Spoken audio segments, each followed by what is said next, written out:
জানাজার নামাজের পরে হাত তুলে দোয়া করা জায়েজ কি?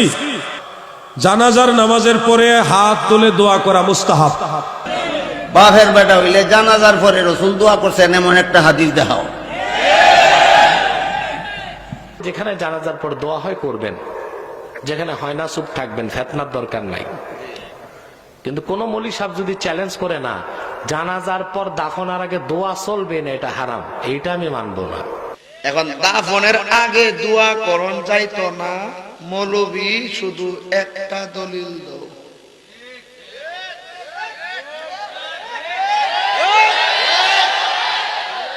যেইভাবে জানাজার নামাজে আজান দিলে আজান হবে বেদাত, জানাজার নামাজে একামত দিলে একামত হবে বেদাত, ঠিক তেমনি ভাবে জানাজার নামাজে কোরআন পড়লে কোরআন পড়া হবে বেদাত, জানাজার নামাজে রুকু করলে রুকু করা হবে বেদাত, জানাজার নামাজে সেজদা করলে সেজদা করা হবে বেদাত, জানাজার নামাজের সালাম ফিরাইয়া দোয়া করলে দোয়া হবে বেদাত।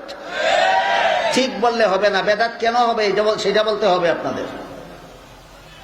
আমি একটা একটা করে আবার বলি, জানাজার নামাজে আজান দিলে বেদাত হবে কেন? নবীর তরিকায় নাই। জানাজার নামাজের জমাতের জন্য একামত দিলে একামত বেদাত হবে কেন? নবীর তরিকায় নাই। জানাজার নামাজে কোরআন তেলাওয়াত করলে তেলাওয়াত বিদাত হবে কেন? নবীর তরিকায় নাই। জানাজার নামাজে রুকু করলে রুকু বেদাত হবে কেন? নবীর তরিকায় নাই। জানাজার নামাজে সেজদা করলে সেজদা বেদাত হবে কেন? নবীর তরিকায় নাই। একই কারণে জানাজার সালাম ফিরাইয়া মুনাজাত করলে মুনাজাত বেদাত হবে কেন? নবীর তরিকায় নাই।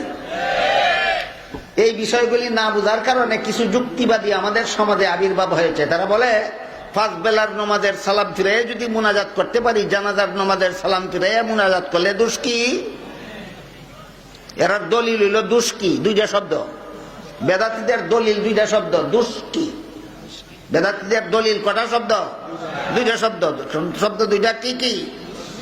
আপনাদের জবাব হইল একটা শব্দ, দোষ এইটাই বেদাত।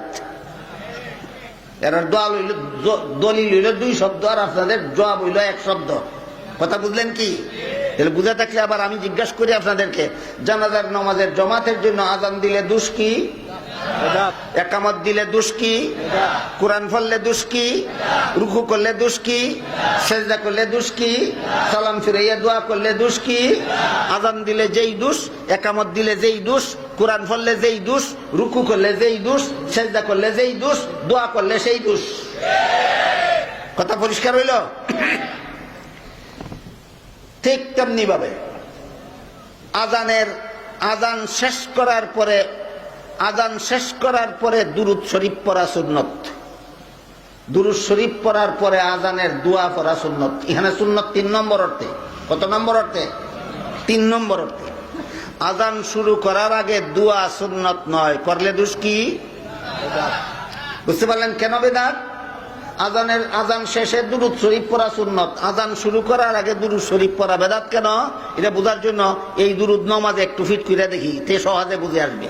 বলুন তো, নামাজ শেষে সালাম ফিরাবার আগে দুরূদ শরীফ পড়া সুন্নত কিনা? তাইলে হাদিস শরীফে তো রাসূল বলেছেন, যে ব্যক্তি আমার প্রতি একবার দুরূদ শরীফ পড়বে তার প্রতি আল্লাহ 10 বার রহমত নাযিল করবেন, তার 10টা গুনাহ মাফ করে দিবেন, তার 10টা মর্যাদা বাড়িয়ে দিবেন। দুরূদ শরীফের হকিকত এটা স্বয়ং সম্পূর্ণ একটা বিষয়। এটা অন্তত 1.5 ঘন্টা আলোচনা করলে আমি আপনাদেরকে বুঝাতে পারবো দুরূদ শরীফের হাকিকত। আমাদের সমাজে যারা দুরূদ শরীফ নিয়ে বেশি বাড়াবাড়ি করে, বেশি চেঁচামেচি করে, এরা দুরূদ শরীফের হাকিকতই বুঝে না। আজকে সেই আলোচনার দিকে যাচ্ছি না, শুধু বলছি নামাজের শেষে সালাম ফিরাবার আগে দুরূদ শরীফ পড়া নবীর সুন্নত কিনা? সুন্নত। তাহলে দুরূদ শরীফের যেহেতু এত ফজিলত, রাসূল বলেন একবার দুরূদ শরীফ পড়লে আল্লাহ 10 বার রহমত নাজিল করেন, 10টা গুনাহ মাফ করেন, 10টা মর্যাদা বাড়িয়ে দেন। তাইলে এত বড় ফজিলতের দুরূদ শুধু নামাজের শেষে পড়ব কেন?